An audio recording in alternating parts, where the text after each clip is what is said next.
From Hollywood, California, by way of the Broken Skull Ranch, this is the Steve Austin Show. Give me a hell yeah. Hell yeah. Now, here's Steve Austin. All right, everybody, here we go. Let's start this podcast off. Once again, I'm sitting in a hotel room. It's a Grand Hyatt Regency, and if you can hear airplanes take off and land in the background, it's because I'm literally right, a couple hundred yards from the runway. And the amazing thing about this airport is, man, you talk about some badass windows, man. These windows got to be triple pane or whatever, because I can hear a little bit of rumbling, but for the most part, for the view that I have and as close as these airplanes are, this is absolutely spectacular. I always dig watching these big-ass planes take off and land. American Airlines taking off right now, if you hear that rumble in the background. Air traffic control is about a quarter mile away. I know those cats in there busy guiding them airplanes to and from and lining them all up, put them in a rotation to bring them in and get them out. That's got to be a hectic job. It takes me back to that airplane movie so many years ago with Leslie Nielsen and God dang, all the great cats that were in that movie. One of my favorite movies of all time. So picked a bad day to quit amphetamines, picked a bad day to quit sniffing glue, all kinds of stuff. But anyway, just watching these airplanes take off reminds me of that movie.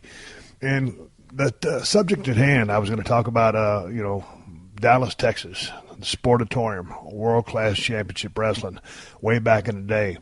And to start the story off, I guess I ended up in the Dallas-Fort Worth area in 1986. I just finished playing junior college ball. In 84, 85, or 83, 84, whatever it was. I graduated high school in 1983. And I tell you what, man, when I came out of Edna High School, I was Mr. Cowboy. We were the Edna Cowboys in my senior year because I was Mr. Badass. I was Mr. Cowboy. I was a running back. I played fullback and tailback. I ran north and south because I was not fast enough to run east or west. I ran over people. I weighed about 205 pounds. My line weighed about 160 pounds. I made a lot of yards after contact. Now, with that being said, in today's system, or if I'd have been in a Houston school, I'd probably been sitting on a bench. But this was in Edna, Texas, and I was a pretty damn good running back in the day. On defense, I played linebacker. I liked hitting people. I didn't have great discipline. I always went to the football. But I tell you what, based on my athletic ability, I thought I was going to go to a Division I school, and I went and took a visit up to Rice University. And Rice University, now they have a great baseball program, but they've never really been known for football, except back in the days in 56, 57, 58, the years my father, Ken Williams, played running back for the Rice Owls. And when my dad was playing with Rice, they went to the Cotton Bowl and lost to Navy 21-7, and my dad scored Rice's touchdown in that game. So I remember coming out of high school, I thought I was going to be, Division I running back. And boy, I tell you what, reality set in. And I found out that, being a pretty badass player on a small South Texas team was pretty cool. But when you started looking into the grand scheme of things, not so fast, my friend, as Lee Corso would say. So I had two options. I had a chance to go to Wharton County Junior College, which is about 60 miles south of Houston, Texas, or I could go to Texas Lutheran College on a half scholarship. Well, a half scholarship ain't worth a damn, and I needed the money. My parents have always been middle class, but, we worked for everything we had. You had to buy your own car. You had to do your own stuff. You had to buy your own education. My parents didn't have the money to send nobody to college, so Wharton County Junior College was my destination, about 60 miles down the road from Edna.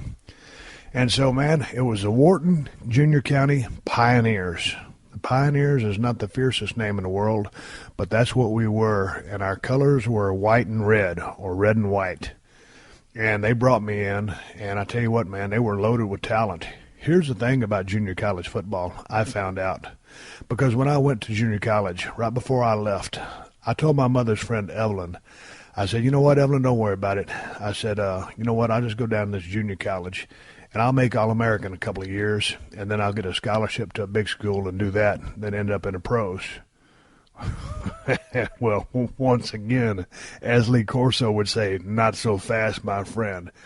In junior college, you got some of the damnedest athletes in the United States of America. You got some guys with some learning problems, some dyslexics, just people that just got off track. Maybe they got in trouble. They need a cooling off period.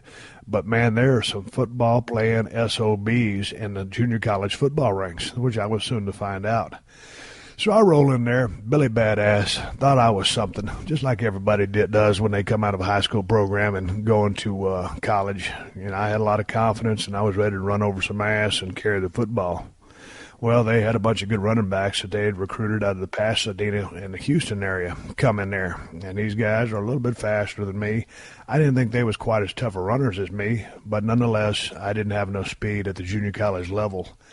And I believe I was clipping in at about a 4.9 second. And that was a mid 4.9. It wasn't a 4.89. It was a 4.9. But from here to 5 feet away, if you put a sandwich on the table, I was the fastest guy on the team.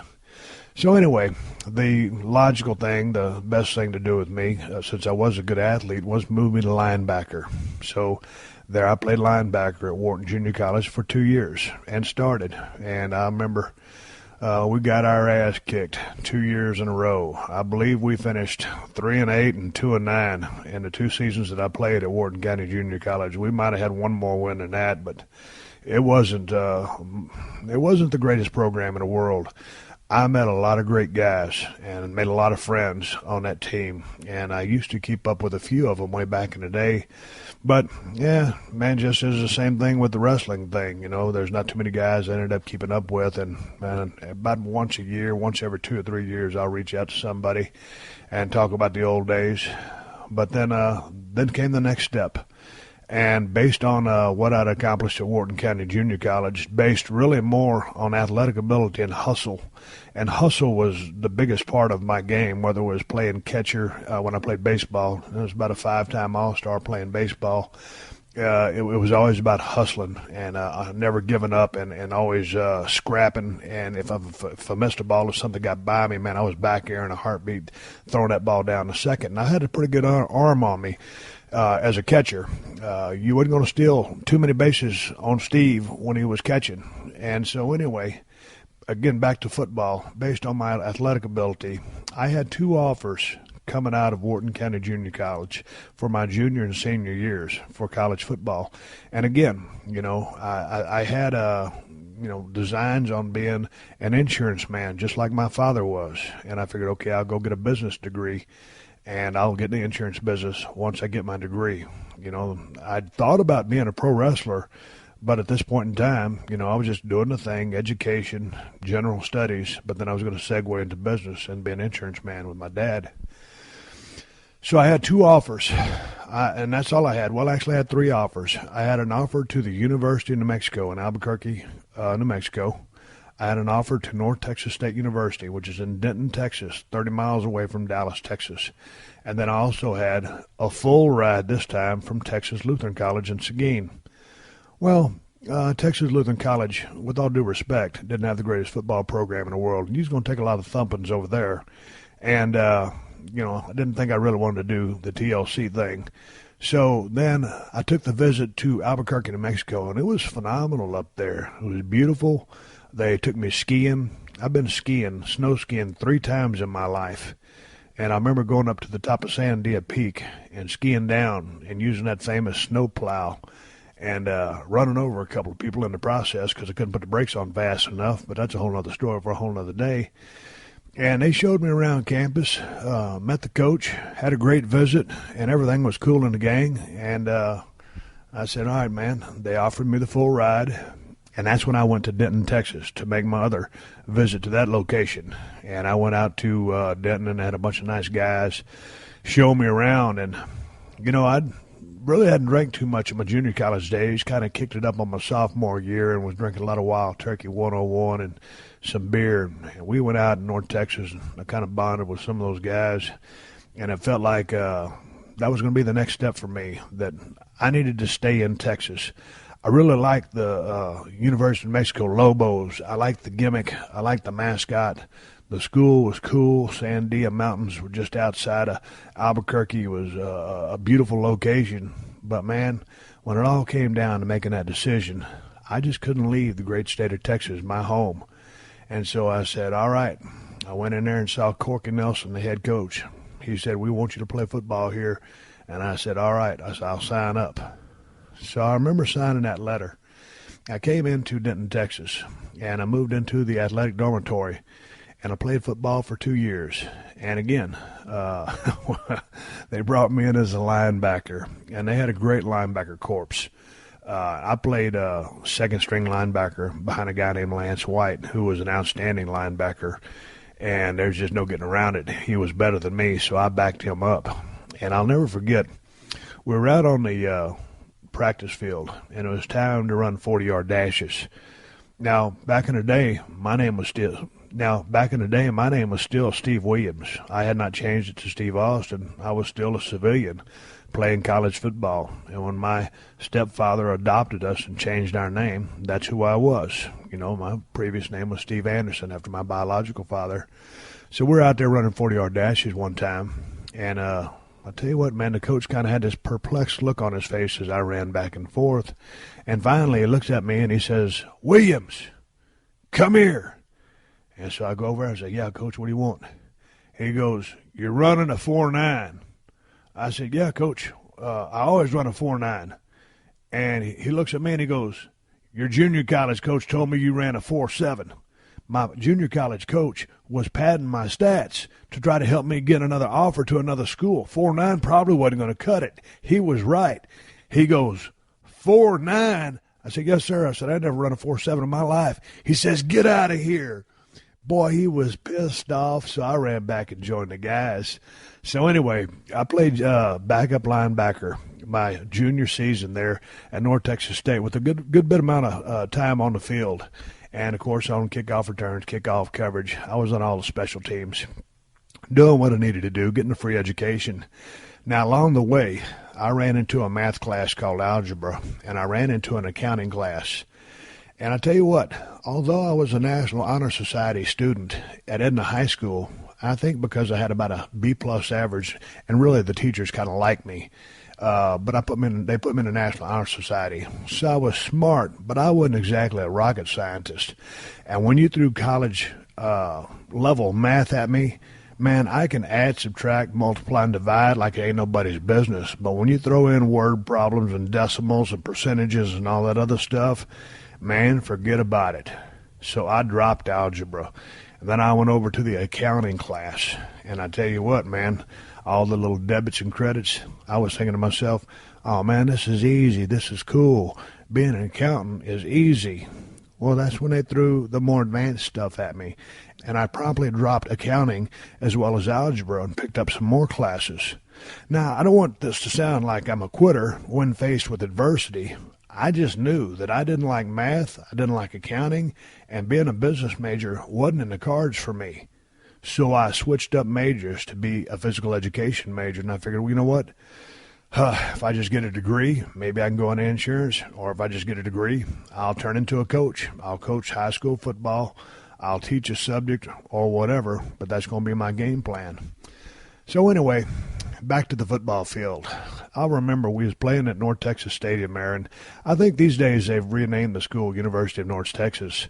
But back in the day, it was the North Texas State University. We was the Mean Green Eagles, and the legendary, the one and only Hall of Famer, Mean Joe Green of the Pittsburgh Steelers Steel Curtain defense, played at North Texas State way back in the day, and that was kind of, their claim to fame was that he played football there. Well, we wasn't so mean when we played. And I remember it was on a kickoff return or kickoff coverage, and I ran down the field hauling ass with my 4.9 speed, and I jacked up the dude that I was supposed to, block. And when I did, I planted my left leg wrong, and I went down on the artificial turf. And that was the first time I'd ever played on artificial turf was when I got to North Texas State University, and it was a real interesting process because it makes you a little bit faster than you are, but your legs stick a little bit more than they do on a grass field. And I went down, and what I'd done was tore my ACL. And this was the beginning of a long-lasting career with knee problems. And that's how I first tore that first ACL. And here's the thing. When I went and got the x-rays, MRIs on that knee, I had what's called a mop end tear in the middle of the ACL, meaning right in the middle of the ACL, rather than turning it off the origin or insertion point, I tore the middle of the ligament. And so and just kind of frayed it out, but it was still connected. It wasn't doing a whole lot of good, but it wasn't all the way torn. The meniscus, the other aspects of my knee were just fine. So they decided, with that ligament being mostly intact but partially torn, with the PCL being in good shape, just rehab it and not do surgery.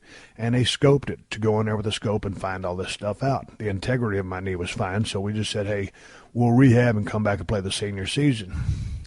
My senior season, I came back, and they decided to position me at weak side defensive end. And weak side defensive end was a little bit easier position for me just because I didn't have to read so much traffic in the backfield. By the time those centers, the guards started pulling tackles, and by the time the quarterback started doing his business, doing the handoffs with the running backs, it was really too much stuff for a guy like me to digest.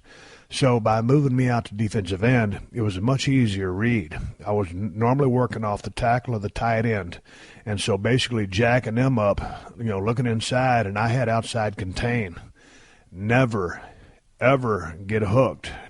If you get hooked, you're dead, because that means if I'm out there to contain, I'm supposed to funnel everything back to the inside of the field. My responsibility was not letting anybody get out past me. So every now and then I'd get hooked, and, man, it was not good.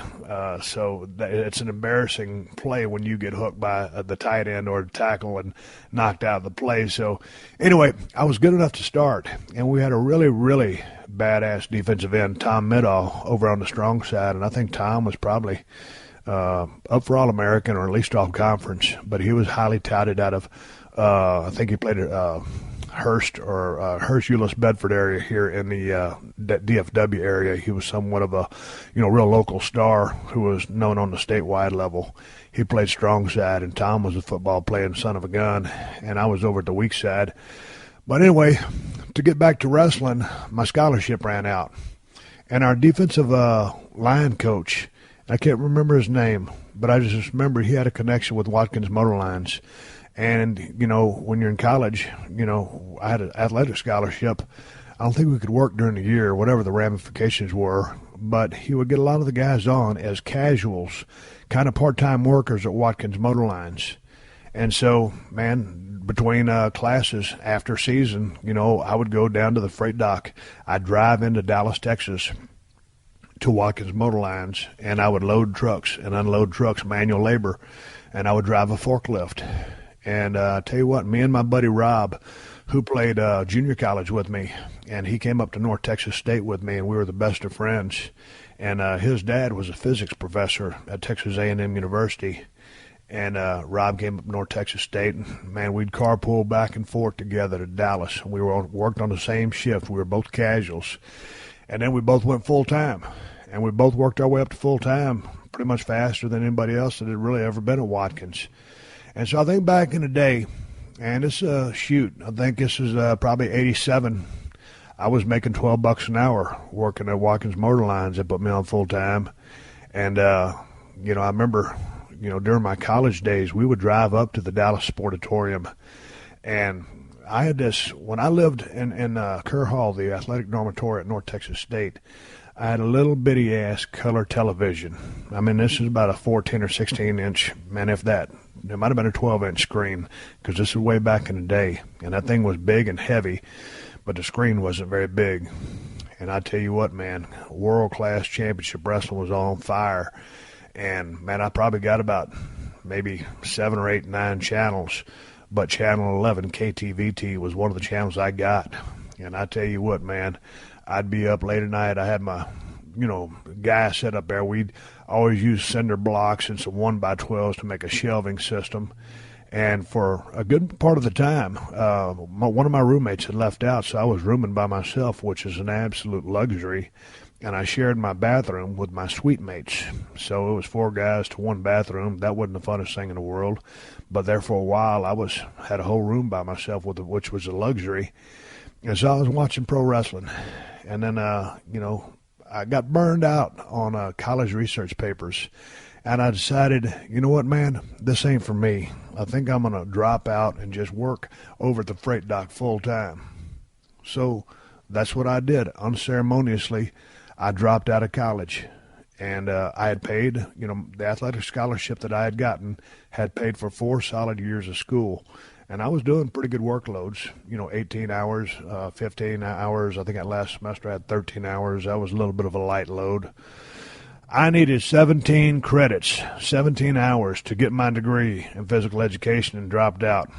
And I tell you what, when I called my parents, they were none too happy about the fact that, their first kid that was going to graduate college and had an athletic scholarship and had put in 4.5 years was about to drop out. And I did. And I actually wasn't really enamored with playing football at North Texas State University, and I actually briefly entertained the thoughts of quitting the football team because, man, it was just hotter than hell out there. I didn't see the future of pro football at the time because I saw the writing on the wall. But I wouldn't quit because I signed up on that athletic scholarship. They gave me an opportunity for a spot on that team, and I was not going to quit because that would have meant that they could have given that scholarship to some other athlete who may have been more deserving or wanted it more than I do. And when I gave them my word that I was going to play for them for 2 years, I was going to fulfill my commitment to the North Texas State University Mean Green football team, and I did. That was the only reason I quit, was because I knew I needed to fill out my obligation because I gave them my word. So football was over. I had paid for that semester by myself. And during the course of my time in North Texas State University, on occasion we would drive up to the Dallas Sportatorium. And almost everybody who listens to this podcast knows that the Sportatorium was an old rat hole building on the corner of Industrial and Cadiz. And this was an old white building, and it had Sportatorium written in blue letters. And way back in the day, Elvis Presley played there, George Jones, Johnny Cash. I mean, it seated probably, I'm guessing, 5,000 people.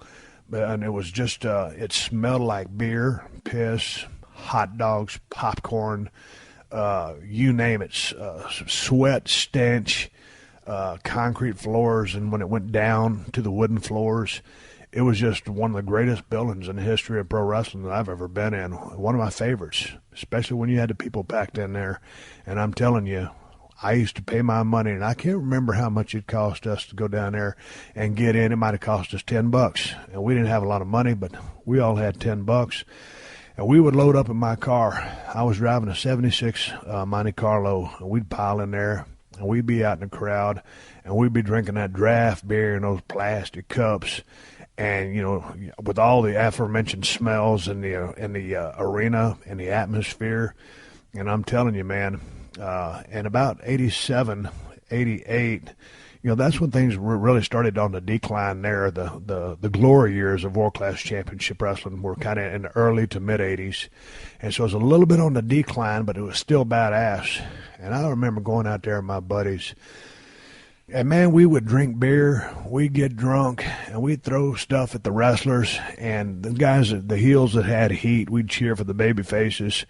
And everybody, I don't give a damn if you was a guy or you was a girl, you cheered for the Von Erichs because the Von Erichs were like rock stars back in the day. And I can't overemphasize how over those guys were. I cannot tell you how over the Von Erichs were, like nothing I'd ever seen before. They were gods. And so, man, you cheered for the Von Erichs just because it was a thing to do. And you're like, later on in my years, I would come to start cheering for the heels because I thought the heels were cool because of the tactics that they used. And I was just a total wrestling fan, hook, line, and sinker. And, of course, I had my favorite baby faces as well, but I tended sometimes to favor the heels because of the cheating and the tactics, the trash talk. And, and this was back when, wrestling wasn't really exposed like it would come to be. And the principles are still basically the same today, but it's a much different business. Again, going back to the thick of things there. I remember one night, we were out there in the audience, and it was me and my buddy Rob, and Kerry Von Erich was out there wrestling somebody. And Kerry's always just had those great genetics, that good physique, that V-frame, those jacks.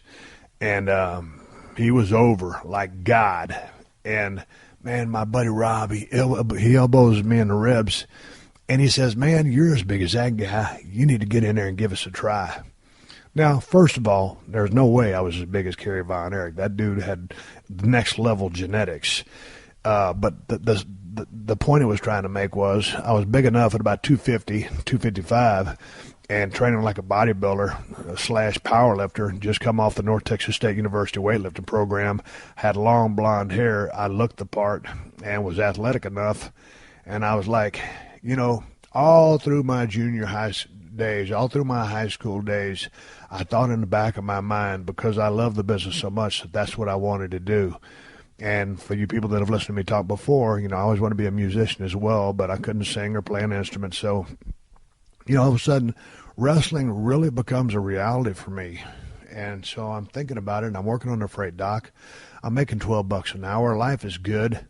And I got a little, I lived in Denton, Texas, right off an exit by the Texaco station. And I can't remember the name of the street I lived on, but it was a little white house. And I had 2-window unit air conditioners in it.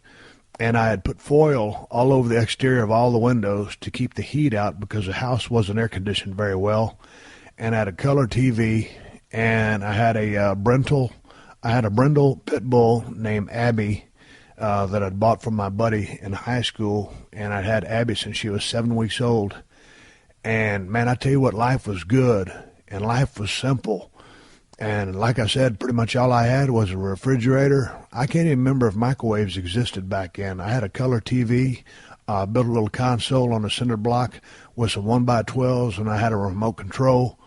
And I think that's all you need in life: a couch, a bed, 2 air conditioner units, and a color TV. And I worked on the freight dock, and I'm thinking, hey, man, this is good. And I turn on TV one time, and all of a sudden there's a commercial, and it's on World Class Championship Wrestling. And it's a guy known none other than Gentleman Chris Adams from Stratford-on-Avon, wherever it was from, England. And he was pumping up the fact that he was starting a wrestling school down at the Sportatorium. I watched that commercial, and for $45, you could go down there and listen to this guy put on a seminar for an hour, and he would tell you what he was going to teach you, how he was going to teach it to you. For $45, you go to this seminar, and he would teach you and tell you about the wrestling school. And I was sitting there, and that was revelation.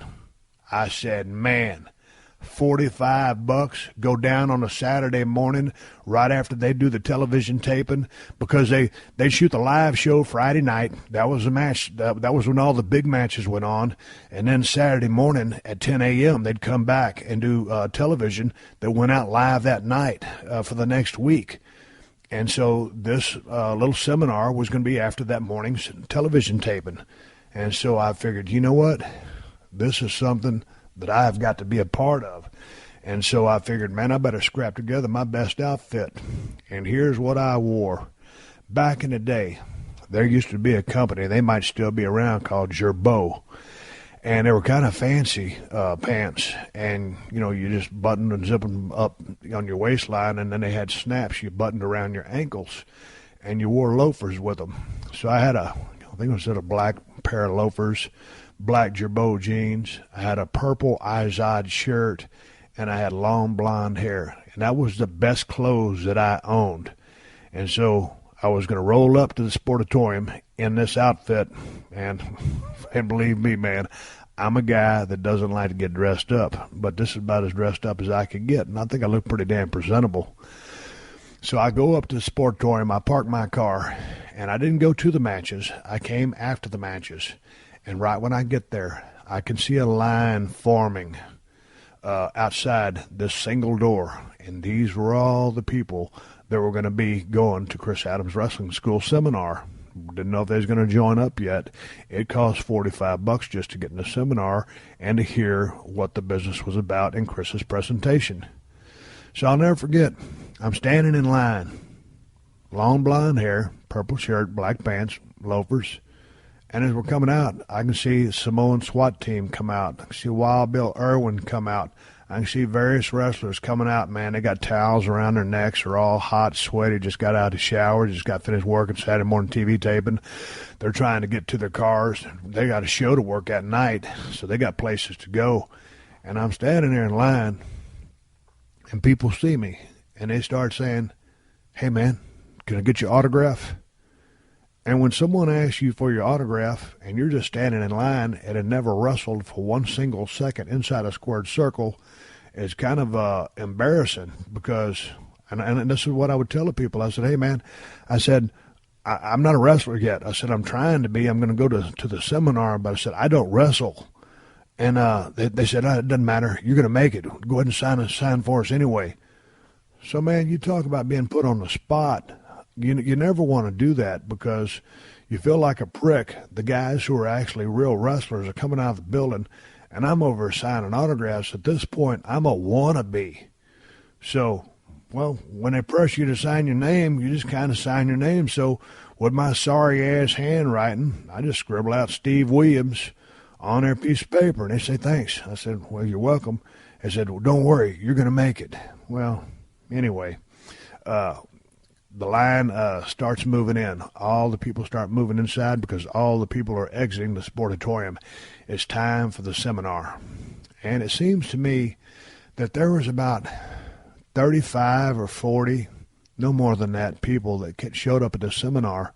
And for the most part, everybody was kind of normal looking, just regular everyday people. There wasn't anybody that was particularly jacked up or in the kind of shape that I was in. Again, I just got finished playing football and had been just crushing it in the gym every single day after working on the freight dock. So I was in real good shape and had that long blonde hair. And I didn't have a whole lot of hair, but, as you know now, I had to shave it all off because I had a receding hairline, but back then I didn't. And I had this neon bright white hair that you could not miss, and I stood out in the crowd. And I tell you what, Chris Adams immediately took notice of me. And I'll continue with the conversation after Chris spotted me in that card. I'm coming right back after this. The Steve Austin Show. The Steve Austin Show.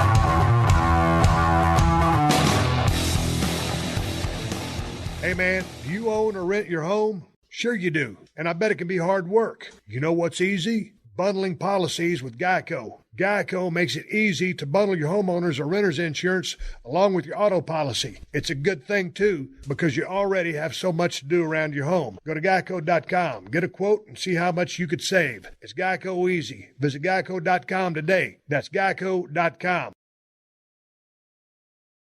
The Steve Austin Show. The Steve Austin Show. So anyway, there we were. We're at the seminar, and it cost me $45. And if I'm not mistaken, I believe Chris collected that money up front because Chris was a smart guy. He was going to get his $45. You got to figure if you got $45 times about 30 or 40 people, that's a pretty good little payday.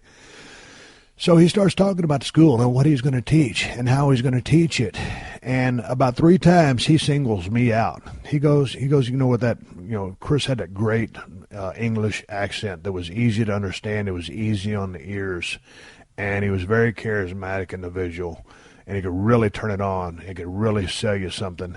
And, he looked at me and he goes, just because you were a football player doesn't mean that you're going to be able to do this kind of stuff.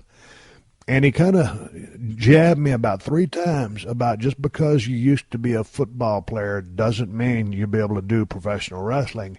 And it kind of started getting on my nerves because I was a highly competitive person way back in the day, still am.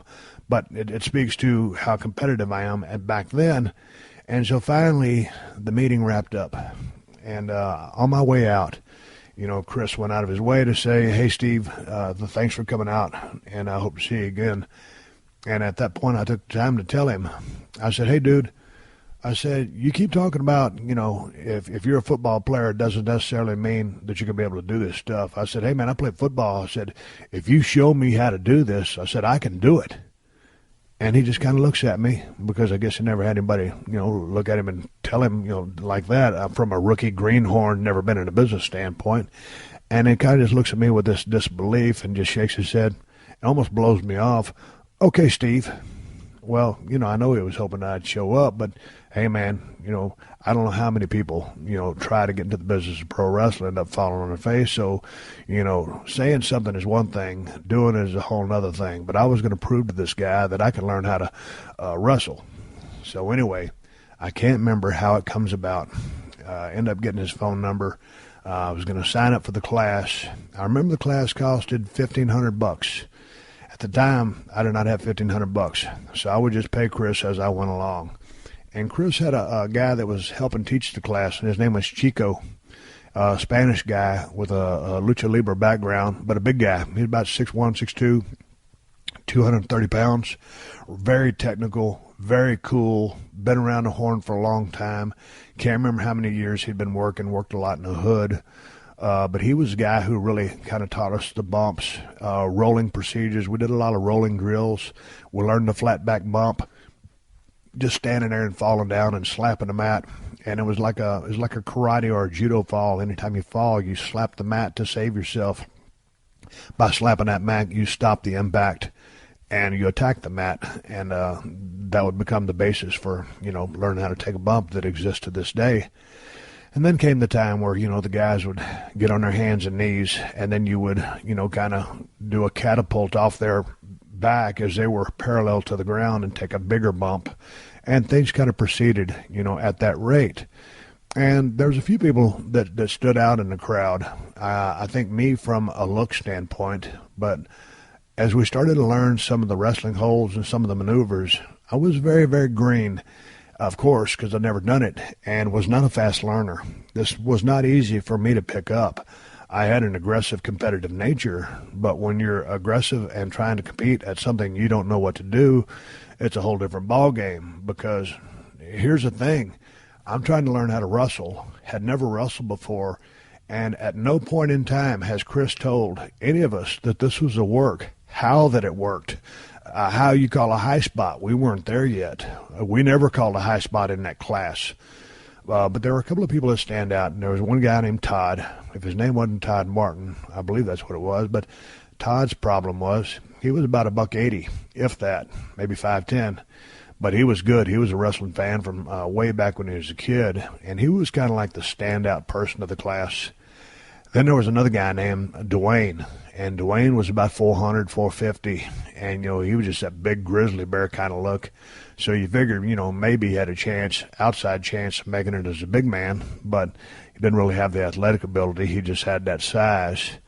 And there was a very cute girl named Denise. I think she had a couple of matches as Dazzling Denise, and she was a standout as far as the females. And I think there might have been only 1, 2, or 3 females in the class to begin with, if that. But I remember Denise standing out. She was very good. She caught on very fast. And then we started working out, and time progresses. And this is how it works, this is how it worked for me at Chris Adams School.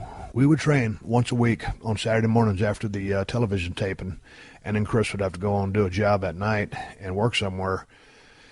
And I can't remember. I think the class lasted about 2 hours. And so when you only have one ring, your time is about 2 hours, and you're in there with about 30 cats. Not everybody signed up, so I think we started off with 25 to 30 cats. You got one ring. You got to start off with your warm-up session, and then you're trying to teach each one of these individuals. All these drills are just the basics from Jump Street. I mean, you're training people that are basically kindergarten with respect to wrestling, and your ring time, I mean, that class might have lasted 2 hours. My whole time in the ring might have been 15 minutes because you had to wait your turn for someone else to go, especially when it came down to learning how to run the ropes. And I'll never forget, Mick Foley tells this story all the time. For some reason, not for some reason, he was working the Sportatorium that night or had already worked and was just hanging around. And he was up in a place we called the Crow's Nest. And this was kind of like a kayfabe area up at the top of the Sportatorium, which was fenced in, jail style. And a lot of the boys would go back there. It was real dark back there, and would watch some of the matches from this area of vantage point with their girlfriends or wives or whatever. And Mick Foley saw me running the ropes that day, and he's gone on to tell the story that of all the people who were there, nobody really stood out, but I did, just because of the way I was attacking and running the ropes. And so, but the wrestling part of it was not so easy for me. And we did this for about 5 months. And all of a sudden, you know, Chris says to me, all right, Steve, I think you're ready for your first match. And I'm thinking, all right, I'm ready for my first match. What are we going to do, and where's it going to be? He goes, it's going to be on Saturday morning, next Saturday. And, man, I had to come up with an opponent for me. It turns out the opponent that I wrestled was a guy from, I think, Cutoff, Louisiana, and he wrestled under the name of Frogman LeBlanc. Now, Frogman LeBlanc, I don't know too much about him, but he always wore kind of green tights. He had frazzled blonde hair. He was Cajun to the bone, and hence the name Frogman. And he was kind of like a journeyman, he was a journeyman. I don't want to say jobber, but I mean that he did a lot of jobs. And he wasn't the most coordinated person in the world, but you know, he was in the business of pro wrestling to try to make it just like everybody else was. He just didn't make it real far. And so Chris figured that Frogman would have the ability to help lead me through a match due to the fact that he had some years of experience with him. So anyway, I'll never forget, Saturday morning, we go into Chris's office at the top of the Sportatorium, and I guess it was Fritz's old office at the time. I don't know if Chris Adams had a hand in booking, but, you know, up to this point, Chris had never talked to us about calling a high spot, never talked to us about the business being a work, never told us how a win or loss was gained. We never learned about chair shots. We never learned about blade jobs. We learned how to take a bump, a modicum of chain wrestling, and how to run the ropes. And then from then on, as almost anything is in life, it's called on-the-job training. Well, we kind of went over the basics of a match, which, you know, is kind of like today's system where, you know, everything's kind of predetermined. You know what you're going to do. So I kind of knew what I was going to do out there with Frogman, kind of A to Z, except we really only got to about A to M. And I just remember in the match, and you could probably find this match on YouTube, although I would recommend that you do not because it's so rotten. You can see from my first lockup with Frogman how green I am, how, you know, the lockups, the posture, the body language moving around the ring, no confidence, no knowledge, didn't know where to crap or wind my watch. But nonetheless, all of a sudden, on my first match in the history of my career, it's a televised match with a journeyman wrestler who's, you know, okay. He's not a great worker by any stretch. The referee in that match was a guy named Tony Falk, Cowboy Tony Falk, when he wrestled. Tony Falk was a damn good hand in the ring. He's a journeyman guy, but Tony Falk could work, and he's a really, really good referee as well. And he was a good dude, and he always tried to help me. I got nothing but respect for Tony. There's a couple times out there in that match. Boy, I tell you what, when those cameras are rolling, you got a crowd out there. And I think I wrestled that first match. I had some black and blue striped long tights on. And I was stinking out the joint. Had a bunch of arm bars on Frogman. I probably clotheslined him about 4, 5, 6 times in a space of about 8 minutes.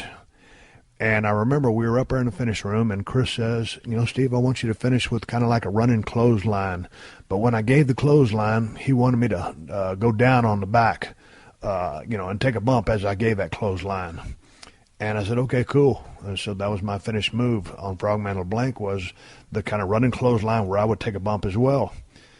And so that's what I used as my finish. We go out there and we stunk the joint out. Cowboy Tony Falk tried to call a couple of high spots for us. And because I was in a jam, and then, you know, I don't hear very well as on top of that, and you got cameras rolling, it was an absolute abortion. And I figured, okay, you know, finally the match was over. I got my win. I remember getting right out of the ring. I barely remember going to the back and taking a shower and getting out of there because it was funny. Prior to my first match, I had done a few promos with Chris Adams out in the ring, talking about, hey, I was his new student and I was going to be making my debut soon. And when I came in, because the business was so kayfabe back in, you guys that had been to Sportatorium before kind of know what I'm talking about. But if you'd never been to Sportatorium, you come in this door and then the dressing room's to the left. Well, it's hills and babies back there. So Chris wasn't going to let me back there because, I was just a new guy in the school. The business is still protected. So when you come in the door to the Sportatorium, if you hang a quick right, that's the janitor's room. And it's a room about as big as a closet. And I mean a small closet. And that's where I had to dress because they wouldn't let the new guy go back there with all the heels of babies because, they hadn't smartened me up yet. So that was kind of weird. And I'll never forget the first night that I got a chance to actually go into the locker room because now I was on the inside, so to speak. Nobody knew me. Nobody knew who I was. They had seen my rotten match. But, inevitably, new guys get into business. I was that guy. So I walked around and, I was a pretty shy kid growing up. Now, athletically, I was always ready to prove myself in any athletic endeavor. And so being humbled by all these badass veterans, kind of sheepishly made my round and introduced myself to everybody. And I'll never forget, I didn't know if it was a rib or if he was out there on Planet 9 or something like that. But Kevin Von Erich, I remember him coming up there and shaking my hand 3 times. He goes, "Hey, brother, it's nice to see you again." And I said, "Hey, we used to have some good matches back in the day." And I told him, I said, "Kevin," this is my first day. I said, "I'm just starting out." So, again, I don't know if he's ribbing or what, because it was kind of a party standard back then.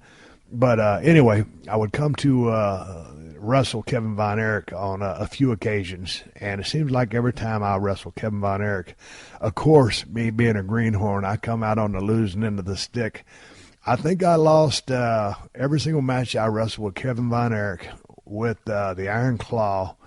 And then on a couple times, I remember making some of the local shots. We were working shots like Cleburne, Terrell, Jacksboro, National Guard, just local towns like that. I can't remember all of them. Those would be our little spot shows that we were running. And so I remember sometimes Kerry Von Erichs' opponent wouldn't show up, and I'd have to wrestle Kerry. Well, when I say have to wrestle Kerry, it was an honor to wrestle Kerry. But hell, by that time, Kerry had already been in the business, 10 years. He was like a superstar. So to wrestle some J-Brone like me, I didn't get any heat on him. We wrestled for about 4 minutes, or I shined him up for 4 minutes. All of a sudden, Iron Claw City, I'm on my back doing the J.O.B., which was, hey, man, I didn't have any problem with losing. It was just badass to be in the ring with 1, Kevin Von Erich, 2, Kerry Von Erich. And then, as time would go on, and I would ask Jerry Jarrett, and Jerry Jarrett had just bought the promotion from Fritz Von Erich way back in the day at about 89, 90. And I told Jarrett, I said, "Hey, man, when do you think I can start working full time?" And, this is while I was doing those road shows. And I was still working at Watkins Motor Lines, working my 40-hour weeks. And then on a lot of the Friday and Saturday shows, some of the heels would come in and just literally beat the trash out of me. P.Y. Chew High, whoever it was, beat the hell out of me with kendo sticks and weightlifting belts. And these guys were laying their stuff in because this was a chance for them to get heat on a local, white meat babyface that, wasn't going to do any damage to because, I was just a body out there, but I was a good-looking kid, and they can get some heat on me and further their cause and let me pay my dues. And so while they was beating the trash out of me, I was just doing my thing, paying my dues. And that's when Jeff Jarrett said, "Hey, man, I think you're ready now, Steve. We'll send you down there to Tennessee in 2 weeks." Because basically the business back in was based more out of Tennessee. And Dallas was on Friday evenings and Saturday mornings. For a while, that was all going to change because when Jarrett bought it out, and I remember driving to Memphis, Tennessee, Mid-South Coliseum, and that's where Dutch Mantell gave me the Steve Austin name. But that was a weekly territory, and Monday was Memphis, Mid-South Coliseum. Tuesday was Louisville at the Louisville Gardens. Wednesday was Evansville at the Evansville, whatever that was called, and that's where we got paid. Thursday was a spot show. Friday, you got on a bus and drove all day long to get to, all night long to get to Dallas, Texas, to work the Sportatorium at night. Then after the Sportatorium on Friday, if you was around the Dallas area at Industrial and Cadiz, around the Sportatorium was about 3 or 4 liquor stores. It wasn't the greatest section of town, so all you had to do was walk across the street to get you a 12-pack of beer, whiskey, whatever your flavor was. That's what you was going to be drinking because we was going to drive all night long from Friday till Saturday morning. We rolled up at Memphis there at the TV studio, and we did morning television, live TV. And then after live TV, take a shower, get back on the bus. They'd drop you off at your cars that you left them on Thursday at the spot show. You drive back to your hotel. And I was living at the Congress Inn at that time. Tom Pritchard was living in the same hotel about 5 rooms down from me. And you'd go down to your hotel, chill out for a couple hours, and then head to the fairgrounds on Saturday night. And you'd work Nashville, Tennessee. And the best thing about working that territory was you were working the same damn buildings, same damn towns, a lot of times the same damn guy every single night, because that's the way it was working. If you're working a program with someone, you're working them around the horn and you're coming back around. So you got to change stuff up every single time. You go to, the building wrestle. And then a lot of times, half the people were following, the wrestling matches from town to town. And a lot of these were females, of course, but you had to change your matches because you couldn't just do the same thing over and over again. Like you get on a program a lot of times in WWE, if we was working, me and another guy are working on a loop, we might have the same damn match for, 2 months at a time because you can. But back then you couldn't get away with that, and it forced you to be really sharp, really fast. And anytime you do something with that on-the-job training, with that repetition, that's where you get that experience from. And I was working with so many guys, I was traveling up and down the road with gorgeous Gary Young, who was a badass veteran worker, never got a big break. But that's a guy that I got half my psychology from. And, working with Chris Adams, he was teaching me everything. And he was very, very patient with a very, very green, aggressive guy.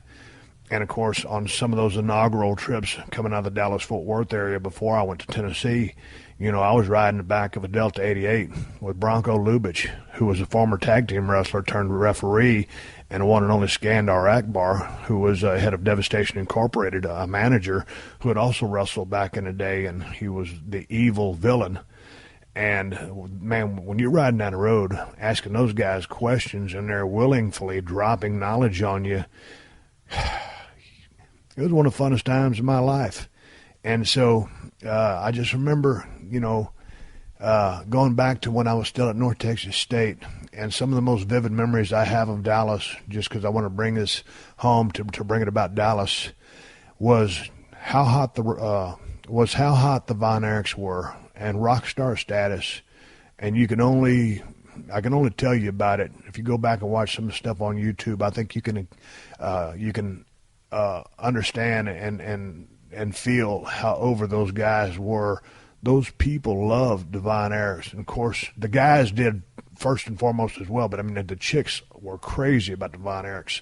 And, man, when they came out, whether it was Stranglehold, Kevin Von Erichs music, or if it's modern-day Warrior Carey's music, or, when David was still around, the roof blew off that place. And it was funny because they only had these little bitty one-strand security ropes up. And when those Von Erichs would come down those steps to enter the ring, they would basically be getting mugged. That girls are grabbing their hands, placing phone numbers written on paper, kissing them, mugging them, groping them. That was a shoot. That's just the way it is. The Von Erichs were like rock stars. Well, then, on the other side of that came those damn fabulous Freebirds.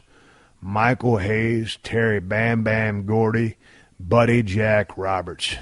And mister, let me tell you something. They'd already been coming through there a couple times prior to me coming out there driving my 76 Monte Carlo to see them guys.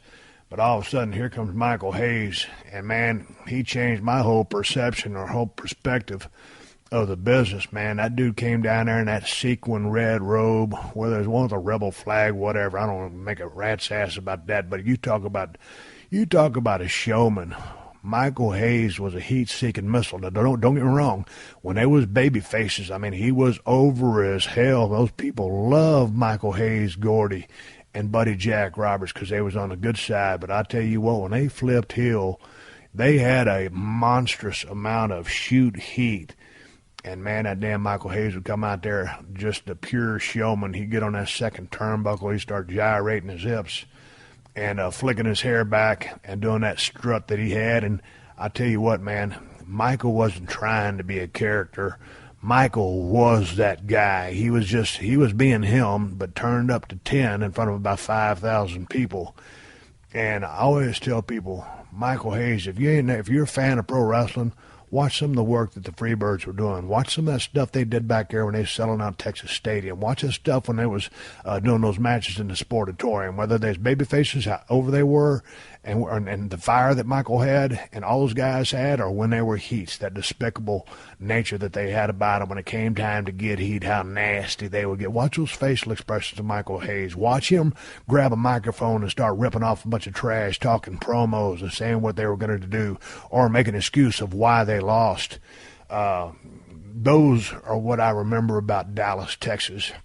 I remember my beginning, but it was kind of like, growing up and sitting there in Edna, Texas, and watching that guy have that iron claw on Dusty Rhodes, and Dusty Rhodes bleeding like a stuck pig, and I wanted that security guard to help him. That's what captured me at 7 or 8, and then all these years later, to be there, right there. It was almost past the peak. It was past the peak of world-class championship wrestling, but I was there to see some incredible, badass, sold-out houses with action-packed stuff. And I remember the stuff leading up to that, the Texas Stadium stuff, and, after David had died, unfortunately. But, man, when I rolled back into Dallas, Texas last night on that airplane, and I was just sitting there thinking about the podcast, but as soon as I came into this room and I saw that airport, and then someone sent me a picture on Twitter, they tore the Sportatorium down many years ago now.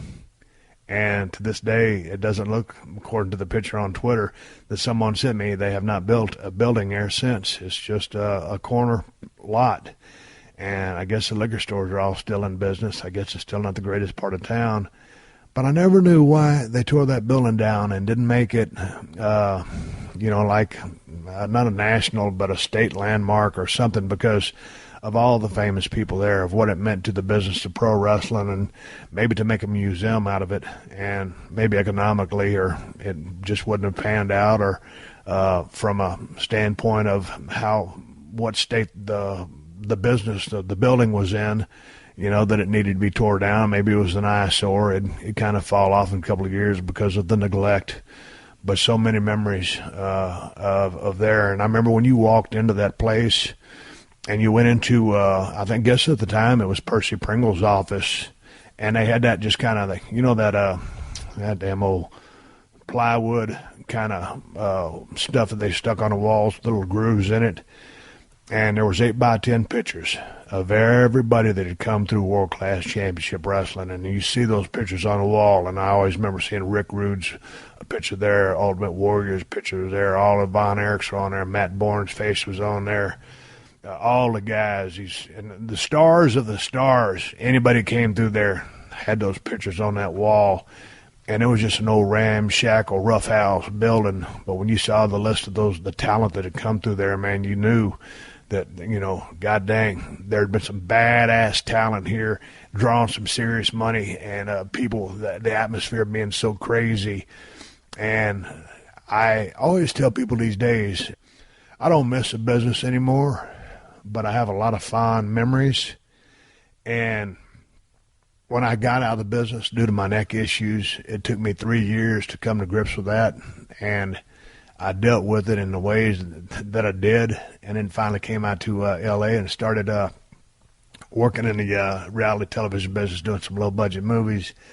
Took me a long time to get over the fact that I was not in the business of pro wrestling anymore, but it all starts and stops with first memories of Houston wrestling, Paul Box Promotions, Sam Houston Coliseum, Dusty Rhodes, and then my college days, my formative years at North Texas State University on an athletic scholarship, being exposed to the Dallas product. Had I went to University of New Mexico, had I decided to venture out of state, there's not a professional wrestling scene in Albuquerque, New Mexico. My destination was always to be a pro wrestler, and I think in the back of my mind that's what I wanted to do, but I think it was a higher level plan for me to do. It was almost predestiny to a degree, and I really believe that because I didn't want to leave the state of Texas. The only school, I wanted to go to Southwest Texas State. I wanted to go to Sam Houston State. I wanted to go down to Texas A&I in Kingsville. I wanted to go anywhere but North Texas State. North Texas State wasn't even on my radar, but they were the only other major college to offer me a scholarship after I got out of Wharton County Junior College, and it put me right in 30 miles away from Dallas, Texas, the Sportatorium. And I saw that commercial, and I knew the freight company was grooming me for a job to go inside and do management and manage a terminal. Because I was a smart cat, I caught on to everything outside. I worked my way up to top bay, and what you do with a guy like that, you move him up in the system. And right when they were going to give me that promotion, I said, nope, I'm going to go to professional wrestling, and I'm going to try this out first. And they said, okay, Steve. And finally, when I hauled ass, went down to Mid-South, that's when I gave them my 2-week notice. I quit the business of moving freight and driving a forklift and got into the business of professional wrestling in the back end of 1989, and through a high-profile angle with gentleman Chris Adams in 1990, won Pro Wrestling Illustrated Rookie of the Year. And the rest, as they say, is history. I'm here in Dallas, Texas. I'm watching the planes take off at DFW Airport. I'm fixing to head over to American Airlines Arena. And I'll leave you with one little quick story about American Airlines Arena. Because I was there at the first wrestling match they had at this arena. They built this thing up, and they wanted a badass main event at that show. And WWE was scheduled to go in. So I get a call from, I think it was Jim Ross. And he says, hey, man, they're opening up a new arena in Dallas, Texas. It's American Airlines Arena. They want you and Rock to break that building in. And I said, all right, man, that's cool. And so, of course, I always love working with The Rock, one of my favorite opponents of all time. So anyway, we go out there. And I just said, hey, man, we figure we'd jumpstart this thing. And me and Rock always called everything in the ring. We worked together, I don't know how many times. He could read my mind, and so I could read his. And I remember, I jumped his ass and had him in a turnbuckle. And I was really taking care of him that night, and I was swinging for the fence. He was rocking his head back and forth by 5-6 punches. I said, spin me around. He spun me around and started throwing punches at me, every one of them missing by about 6 inches. Finally, the crowd's going absolutely crazy because we're swinging so fast and we're selling so much it doesn't look like we're not connecting. And finally I looked at Rock and I said, God dang, I said, one of us going to have to hit each other sooner or later. And Rock started laughing his ass off, and we busted off in our first high spot, and the rest of it was goes into history books as one badass match. Anyway, I'm going to bring this thing back. I'm going to bring you guys my match of the week, and it's going to be a barn burner, as you will see. I just got finished talking to Brock Lesnar on the WWE Network. He's going to be in my match of the week. Stay right here. Come right back after a message from the sponsors to keep the show on the air for free. I'm taking you down memory lane. My memories of Dallas, Texas, and I'm coming in to wrap this thing up because they are giving me to go home cue. This has been a PodcastOne production. Download new episodes of The Steve Austin Show every Tuesday at PodcastOne.com. That's PodcastOne.com.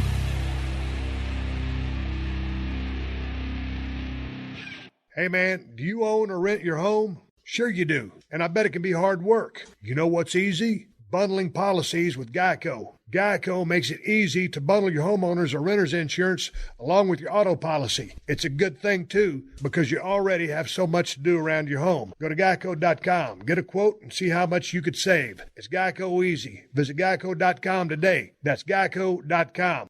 Good morning, good afternoon, and good night, and welcome to T-Pain's Nappy Boy Radio Podcast, the most fun you'll ever listen to while you're folding your clothes. Now let's get this straight, this is not your average podcast. T-Pain's Nappy Boy Radio is super fun, super crazy. It's pretty much an in-your-face conversation. That's the good thing about us. We don't do interviews, we do conversations. All of my guests, all of my co-hosts, we chill, we drink, we play games, we have the song of the week, we have the creative curse word of the week, as long as you're having fun as our guests. Speaking of guests, each week I'm gonna go through my whole contact list and dive head first into the world of music, gaming, exotic cars, tech, strippers probably, doctors probably strippers that are only stripping so they can pay for tuition to become a doctor. You never know. My wife is a certified bartender. She'll make you a drink while you're here. We'll get you drunk and make you play VR after. It's a lot going on. But that's what it's all about over here at T-Pain's Nappy Boy Radio Podcast. See you soon, baby!